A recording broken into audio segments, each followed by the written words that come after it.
Orang yang berzina, kalau kita tidak mengambil tindakan kepada pelaku zina, orang yang di kampung itu bisa dapat azab satu kampung. Coba bayangkan. Artinya apa? Itu keterkaitan pada kita, keterkaitan kepada kita semua. Kalau kita tidak mau berproses atau melawan daripada kemungkaran tersebut. Syaitanirrajim. Bismillahirrahmanirrahim. Assalamualaikum warahmatullahi wabarakatuh. Alhamdulillahi Rabbil Alamin wa bihi nasta'inu ala umuri dunia wad din wassalatu wassalamu ala ashrafil anbiya'i wal mursalin wa ala alihi wa sahbihi ajma'in. Allahumma salli wa sallim wa barik ala hadha an-nabiyil karim. Allahumma salli ala Muhammad wa ala ali Muhammad fil alamin innaka Hamidum Majid. Ya ayuhan nasu ittaqu rabbakum alladhi khalaqakum min nafsin wahidah wa khalaqa minha zawjaha wa batha minhuma rijalan katsiran wa nisaa'a wattaqullaha alladzi tasaaluna bihi wal arham innallaha kana 'alaikum raqiba. Puji syukur kehadirat Allah dengan mengucapkan alhamdulillahirabbil alamin. Bersalawat kepada Nabi dengan mengucapkan Allahumma salli ala Muhammad wa ala ali Muhammad fil alamin innaka Hamidum Majid. Bapak Ibu sekalian yang berbahagia, mudah-mudahan kita semua yang hadir di zuhur ini Allah berikan keberkahan, rahmatnya, karunia-Nya. Insyaallah kita husnul khatimah dan istiqamah dalam kebaikan dan ketaatan. Amin ya rabbal alamin. Baik Bapak Ibu sekalian yang berbahagia, di zuhur ini kita akan coba mengkaji satu buku, judulnya Nawaqidul Islam, yang membatalkan keislaman. Ada 10 poin yang membatalkan keislaman. Buku ini kita ambil dari pengarangnya Syekh Muhammad bin Abdul Wahhab Sulaiman At-Tamimi. Kita ambil inti poinnya dan pentingnya tauhid atau nilai daripada yang tersebut dalam kitab tersebut. Baik Bapak Ibu sekalian yang berbahagia, di dalam kitab ini Syekh Sulaiman, lebih tepatnya Abdul Wahhab, menuliskan 10 pembatal keislaman. Yang 10 pembatal keislaman ini banyak kita temukan di kalangan umat muslim hari ini dan meremehkan hal tersebut. Imam Al-Ghazali di dalam kitabnya Asnaful Maghrurin, dalam poin yang pertama, beliau menuliskan tentang ghururul kafir. Dalam pasal yang kedua, Imam Al-Ghazali menuliskan fi man yusyarikunal kuffar. Tapi dalam pasal yang ketiga, ada orang-orang yang disebut dengan fi man yattakiluna afwallah wa yuhmilul amal, atau wa yuhmilunal amal. Kata Imam Al-Ghazali dalam pasal yang kedua dalam kitab Asnaful Maghrurin itu, ada orang-orang yang meremehkan ibadah. Ada orang-orang yang memanfaatkan, yang dimanfaatkan oleh mereka adalah ampunan Allah. Mereka kata begini, Allah itu maha pengampun dan pengasih, Ghafurur Rahim. Sehingga kata mereka, tidak masalah kalau hari ini kami buat dosa, yang penting kan tobatnya. Yang penting kan tobatnya. Kalaupun kami buat dosa sekarang, besok kami bisa tobat. Ini namanya ihmalul amal, meremehkan amal. Sehingga bagi mereka, ketika meninggalkan perbuatan-perbuatan tersebut, mereka anggap hal biasa. Ketika melakukan maksiat, mereka anggap biasa, seolah-olah mereka masih punya hidup yang akan datang. Kata Syekh Sulaiman atau Syekh Abdul Wahhab dalam kitab ini, ada 10 golongan atau 10 kriteria pembatal-pembatal keislaman itu, termasuk salah satunya adalah al-i'radu an dinillah. Orang yang meremehkan amal soleh, orang yang meremehkan Allah, itu masuk dalam kategori al-i'radu an dinillah, berpaling dari nilai-nilai agama, berpaling dari Allah. Kata Allah dalam Al-Quran, wa man azlamu mimman dzukira bi ayati rabbih thumma a'rada anha inna minal mujrimina muntaqimun. Kenapa poin ini kita angkat? Ada alasan, ada. Saking banyaknya hari ini manusia meremehkan Allah dan menjauhkan sikap dari Allah. Mereka menjadi manusia yang seolah-olah dengan amal ibadah yang kami miliki sudah cukup untuk menempuh surga. Padahal tidak. Atau justru sebaliknya, mereka justru menentang Allah terang-terangan. Baru-baru ini ada video singkat, mana Tuhan? Kalau betul Tuhan itu ada, lihat, saksikanlah Tuhan, aku sedang berzinah. Ini sedang menentang Allah. Kelompok seperti ini bukan lagi menentang, tapi mengancam, ingin mengajak Allah berperang seolah-olah Allah tak mampu memberikan sesuatu kepada dia, baik sifatnya azab ataupun cobaan.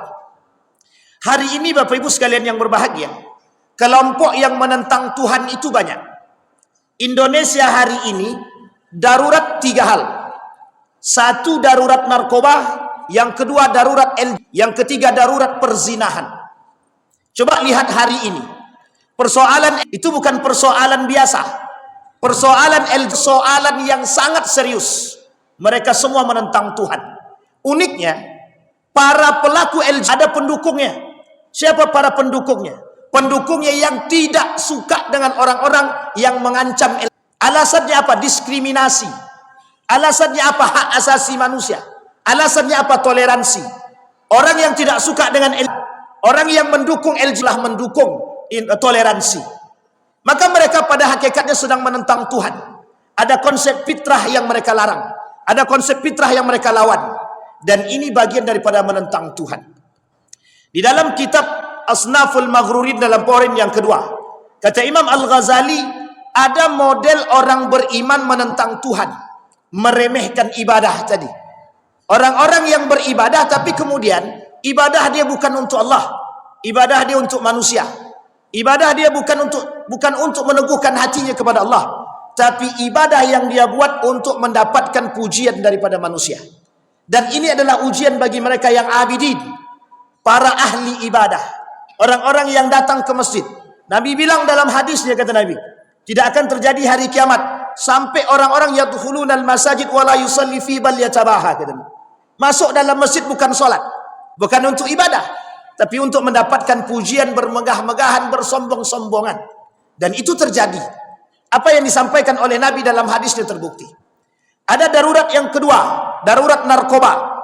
Kenapa narkoba sulit untuk diberantas? Ini menjadi poin bagi kita. Artinya menentang Tuhan. Meskipun khamar itu, minuman keras itu, sedikit agak sulit untuk diberantas, tapi ada bagian cabang-cabang yang lain daripada miras itu. Salah satunya narkoba. Kenapa narkoba merajalela? Kenapa anak muda hari ini mudah terjerumus dalam narkoba? Itu poin penting bagi kita. Artinya apa? Kemungkaran di akhir zaman semakin merajalela. Yang selamat siapa? Tubalil ghuraba. Bersyukurlah mereka yang aneh, yang berpegang teguh dengan hal demikian. Tapi tak cukup sampai demikian. Sudah mau habis waktunya, sedikit lagi. Tapi tak cukup demikian, Bapak Ibu sekalian yang berbahagia. Jangan dibiarkan kemungkaran itu. LGBT di depan mata jangan dibiarkan. Narkoba di depan mata jangan dibiarkan. Minuman khamar jualan terbuka jangan dibiarkan. Harus kita lawan. Karena itu kemungkaran. Mereka menentang Tuhan. Mereka yang menentang Tuhan, kita yang ikut dapat azabnya. Kita ambil contoh. Persoalan perzinahan. Itu disampaikan Nabi dalam hadisnya. Kelak di akhir zaman, kata Nabi, perzinahan itu biasa. Orang pegangan tangan, ciuman, pelukan dan lain sebagainya, itu berzinah dari satu rumah ke rumah yang lain, itu biasa, kata Nabi.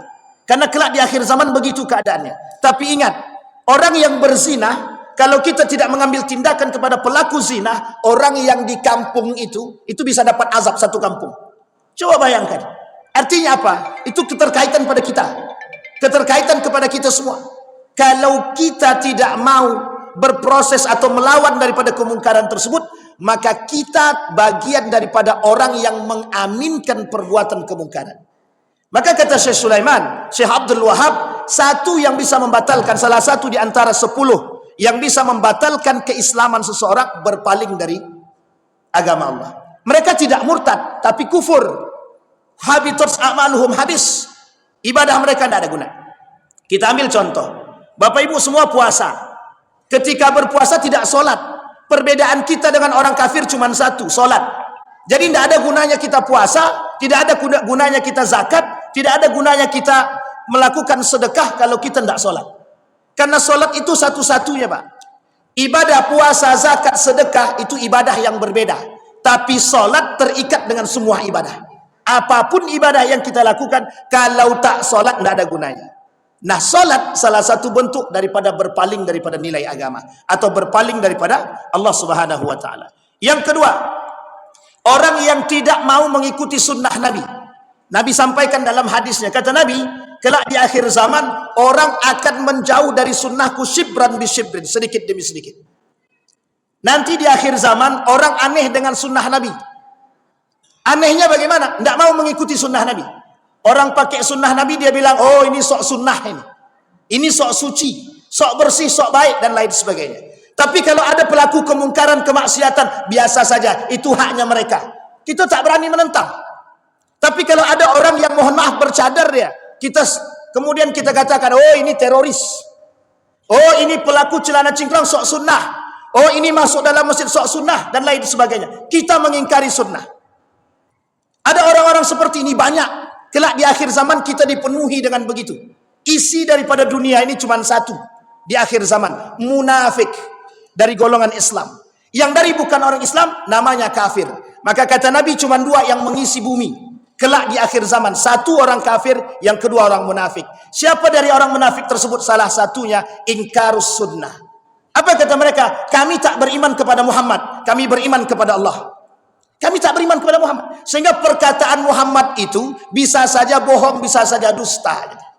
Artinya apa? Mereka tidak suka dengan Muhammad. Dan itu muncul di tengah umat muslim hari ini. Semakin akhir zaman, semakin akan banyak orang-orang seperti ini yang muncul.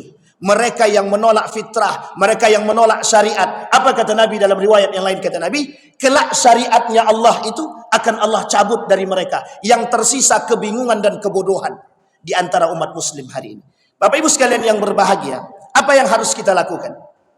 Yang harus kita lakukan teguh pendirian. Yang harus kita lakukan, kata Nabi, menjadi manusia yang ketika itu berpegang pada tali agama. Nabi dah sampaikan kepada Ibnu Abbas, ya gulab, ihfazillah yahfazka. Anak muda, jaga olehmu nilai agama, niscaya Allah akan jagamu. Pertanyaannya adalah, seberapa kuat kita berpegang teguh dengan agama, seberapa kuat mereka yang akan merusak kita daripada pegangan agama.